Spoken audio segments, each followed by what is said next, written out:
Major news from France yesterday. Pseudo-centrist, independent Emmanuel Macron has crushed Marine Le Pen, the right-wing nationalist candidate, reminiscent in some ways of Donald Trump, by a roughly 2-to-1 margin in the French presidential election runoff. We have the results for you. You'll remember that several weeks ago was the original election day because nobody achieved a majority of the vote.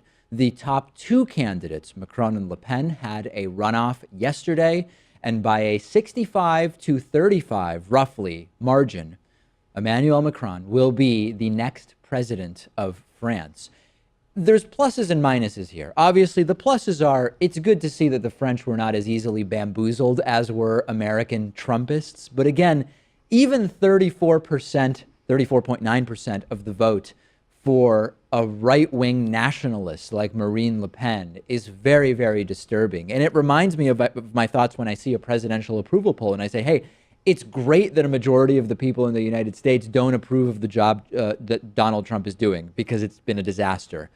But 40% of Americans see what Trump has done and say, I approve, I like it. How on earth did 34% of French voters think that Le Pen was a good idea? That's a real concern. A bullet was dodged, but this is the most that a right-wing a nationalist type candidate of this style has ever garnered in terms of support in France. And I think with the election of Donald Trump and with Brexit, there was this idea that maybe we were living in an age of post-globalism, right, and that France would be the next to follow. At least at this time, that movement has kind of been stifled, this nationalist movement in the West. A couple people emailed me and they said, David, Trump saved France. Trump saved France in the sense that French voters saw the disaster that is Donald Trump's first 100 and whatever number of days it is at this point.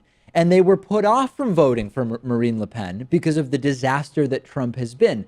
There may be something to that. There was a major Paris/non-Paris divide. I read something like 90% of Paris votes went to Macron, only 10% to Marine Le Pen, and obviously in other parts of France, a very, very different story. Now that we have that out of the way, we get to what Pat was talking about, which is, was this going to be another domino falling in the right-wing populist sort of movement, right? We saw Trump, we saw Brexit, anti-EU sentiment, Marine Le Pen would be the next domino. That clearly has not happened. But that doesn't mean that Emmanuel Macron is some kind of progressive dream. Far from it. We're talking about a centrist who ran supposedly as neither left nor right. I mean, most people who say I'm neither left nor right, you can sort of figure out whether they're left or right. But we're talking about a former investment banker, not exactly a progressive populist. People sometimes hear, well, he was in the French Socialist Party, so he must be far, far left. No, he supported the centrist wing of that party. This is Europe. Everything is different. The spectrum is different. His policy views are considered to be aligned more with sort of like a Bill Clinton, Tony Blair, and Gerhard Schroeder, big free market guy, big reduce the deficit sort of in a vacuum type of guy. He does support secularism, though, Pat. He supports a more open door policy towards immigrants. So it's a pretty mixed bag of positions, but not a progressive hero of some sort. And I think it's important to point out, too, that the turnout for this runoff was about 75%, nearly as high as it was for the first round, which is, of course, significantly higher than the turnout we get in American presidential elections. Yes, indeed. So I think people, they weren't put off by the last-minute release of fake news, by the leaks that came out about Macron, and they had this idea that maybe this guy isn't our first choice, but we have to settle for him. I should talk about that since you mentioned it. The other big story over the weekend was that Macron's emails were leaked after an alleged massive computer hack. As much as 9 gigs of data were posted on a profile called EM Leaks to Pastebin, which is a website where you can just anonymously share text, data, documents. And it wasn't immediately clear who was responsible. Once again, Russia suspected. They've denied being behind the attack. I don't even want to get that much into that part, but there's this interesting situation in France where you're not allowed to report on the election. I believe it's 24 hours before midnight on election day. And the timing of these releases of the leaked emails, which were riddled with fake stuff, as you correctly pointed out, were such that there was very little reporting saying, oh, well, where did we get this stuff and how much of it is real, because it was just before that 24-hour deadline. Yeah, very interesting. So the news agencies over in France were talking about soccer in Venezuela. Yeah. Completely the opposite of what we have here when you have those countdown clocks on CNN. Oh, it's the exact opposite of what we have here. So what now in the EU? I mean, definitely this now puts France as a more definitive ally of Angela Merkel in Germany, who is, according to many, the de facto new leader of the free world in the era of Donald Trump.